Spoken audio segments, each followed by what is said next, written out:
Hi, good evening to you all. Today we will see lesson 5 on day 5. Today we are going to see subject of watering and sunlight management for terrace gardening. We have already seen the in the basics watering means what, sunlight means what we have seen in the basic first day lesson.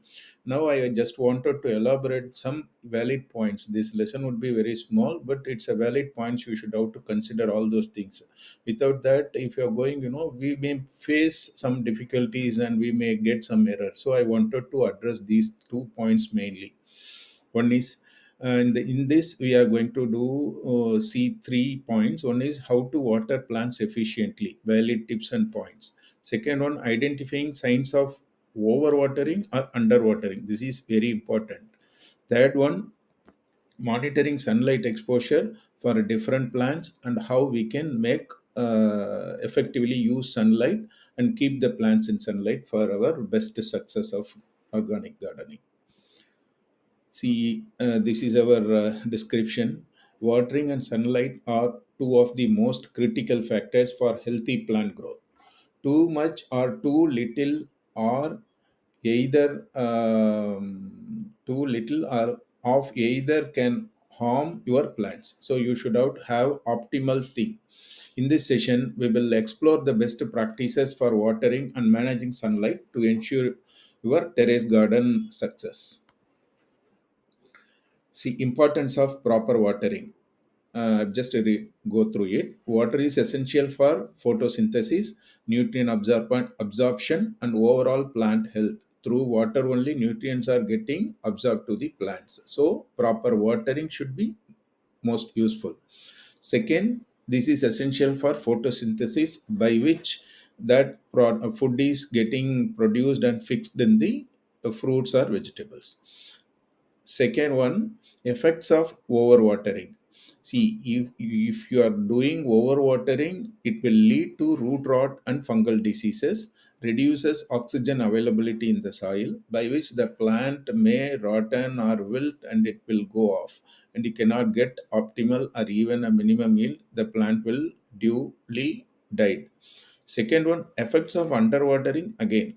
This will cause wilting and stunted growth, reduces flowering and fruiting.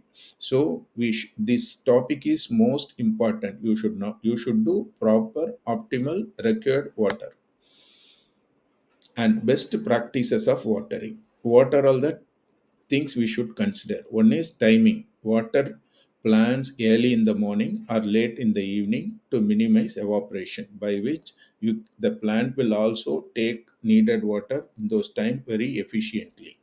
Frequency, it doesn't mean that you should water daily basis or twice in a day, then only the plants will grow well. But it's a thing. How we can do is check soil moisture by inserting your finger 1 to 2 inches deep. Water only if the soil feels dry below 2 inches, 3 inches, means the root zone will suffocate without water. So in that way only you can do it. Avoid a fixed schedule. Adjust based on weather and plant needs. That's why we are saying you should not water. It's a standard thing like morning one time watering, evening one time watering. You should just observe the moisture and do as per plant needs. And use a watering can with a narrow sprout for precision. Don't pour by bucket or mugs. It is ideal to do watering can. In larger setup, we have already discussed, consider installing a drip irrigation system for consistent moisture and amount of water, how much water you should do. Water should be very proper and less frequently to encourage deep root growth. Excess water drains out to prevent waterlogging. See, in pots or grow bags, already we discussed during, I think, second day class or third day class, we have covered this, how we should have to have proper drainage, proper coverage to those holes made in the pots. And if you are doing in any planter boxes or bigger trough, means make ensure it has proper drainage and properly monitor and do watering accordingly.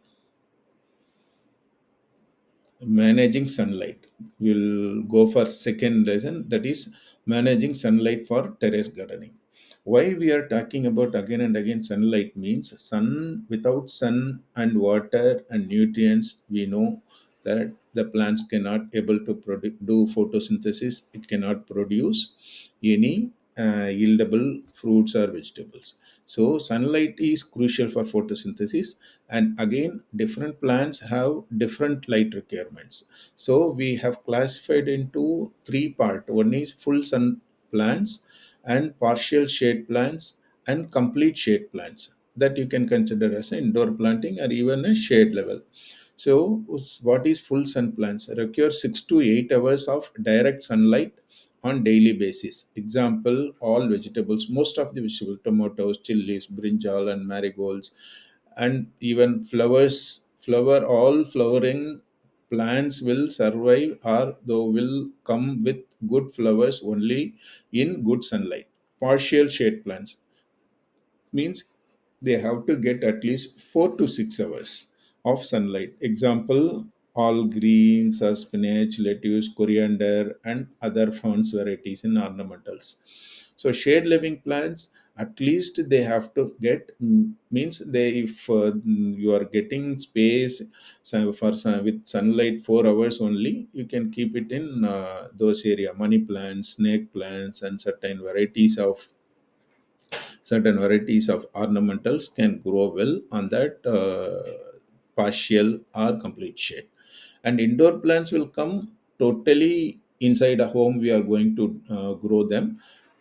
So, but for them also, you should have to rotate weekly once. You should have to exposure to external ambience, and you should have to keep exposed to sunlight during morning or evening, so that those indoor plants will also nourish as well, and they will also show good growth.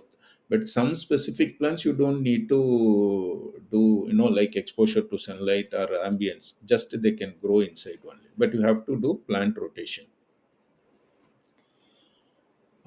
Techniques for sunlight management. These already we discussed on our first day lesson, but here I will just sum up. Observe sunlight patterns. We have discussed in India, the sun is moving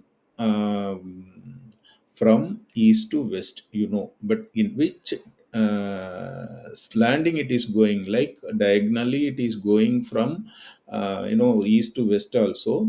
In a year, 6 months it will go in the side of north.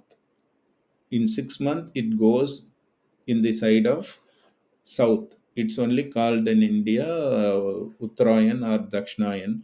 So we should have to see or observe the sun moving pattern in our terrace. Identify areas with full sun and partial shade and shade. So you identify the area, how those shades are there and sunlight is exposed.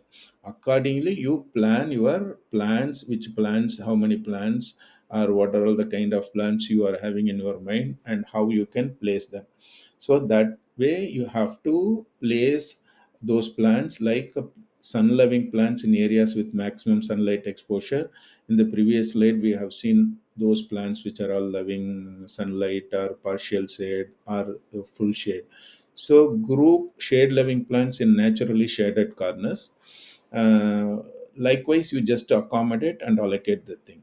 During, as we discussed, during summer, there would be hot, scorchy sunlight. So to avoid that, you can make use of shade nets from our sunlight. Use 50 to 75 percentage shade net, because in shade net there are classification: 25 percentage shade, 50 percentage, 75 percentage.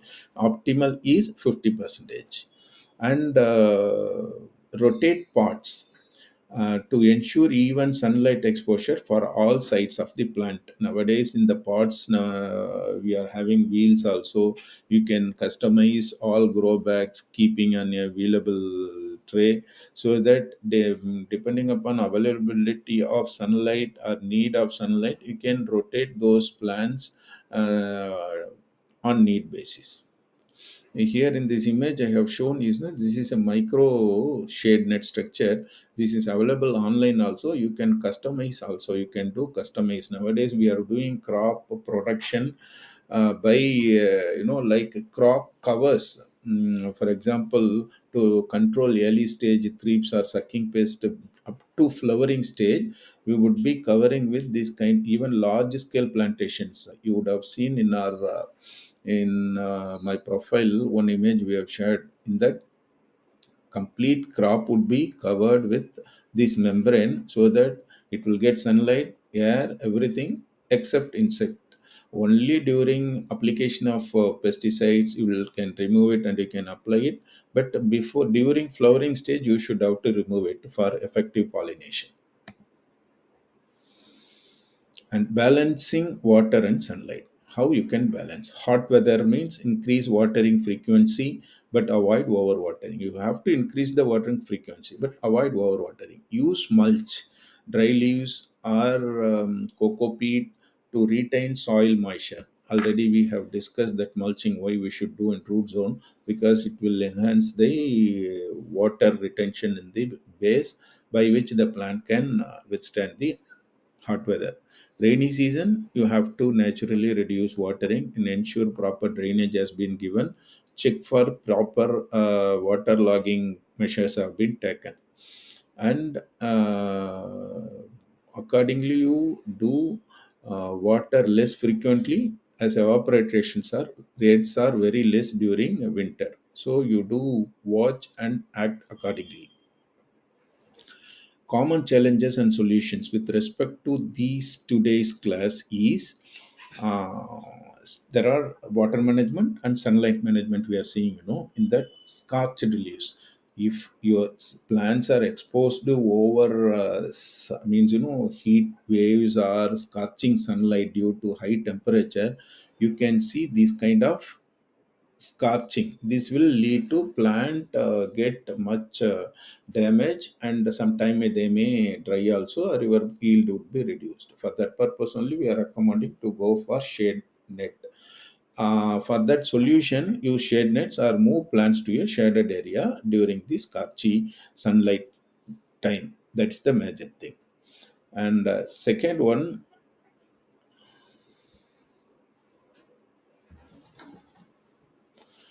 uh, inadequate watering or high heat. Due to that, you can observe dry soil. You have to see, check, as we discussed earlier, moisture level in the soil, and do watering accordingly. You don't make those soil completely dry. Keep minimum moisture at least. Water deeply and use mulch to retain moisture. Same solution only. Wilting plants. This wilting and rotting both are typical words. Wilting symptoms can be caused by two different things. Even either drying of total plants or drooping of plants are called actually wilting. This wilting will happen due to three reasons. One is less watering. That by that way also those plant will start slowly drooping off and withering, and it will get totally dry off. That is called wilting. The tip or stem, everything will go off. So you should have to check properly, due to which it is, even due to overwatering also, slowly root zone and stem zone and collar zone of plants will get bit spongy, and due to overwatering, and it will droop off, and suddenly it will dry. Due to this is also called, we can call it as wilting or rotting symptoms. So how we can avoid, how we can identify those things? So that is major thing. You should have to see always moisture level. Without that we cannot have control on it. See, here I have shared an image of what is underwater, what is overwater. The center one, it is naturally it's a optimal water plants. You can see underwater totally drooped off, totally, like, it's, like it's not erect, slowly started showing the symptom of wilting. Here you see overwater. Overwater means the plants stand bit right. But you see, leaves have started slowly showing kind of drying symptoms. In the tips, you can see slow rotting or drying or brown spots. So you should have to observe accordingly and do it. And regarding wilting is caused by diseases, that we can cover it up in upcoming classes. For that, that also, if you have known means, you can identify the symptoms very properly. Here you are say with this is a short session. We have come to an end of that. Today's practical activity, I'm suggesting you just to check yourself moisture test using your finger and observe how it is going on. Or you can get moisture meter also. Moisture meter means what is the moisture it should be there, that you should know, but it's better always to use your finger and do observe and plan accordingly. Watering, sunlight observation task, this we have given on the first day itself. So you just check, map sunlight patterns, how sun is moving. Now it is moving from the south side or north side, from east to west. You just see and observe your terrace, what are all sunlight spots, like that. And drip irrigation setup, study how to set up a simple drip irrigation system for consistent watering. I would recommend, even if you have 5, 10, 20, 5, 10, 20 plants, means you can water. If you could not able to do watering, you can set up drip irrigation system, that already we discussed in the first class itself. I have shared drip irrigation, those things said to you. You just go through it. I will try to add here also. You just go by. And if you wanted automated irrigation system for your terrace gardening, you just ping me.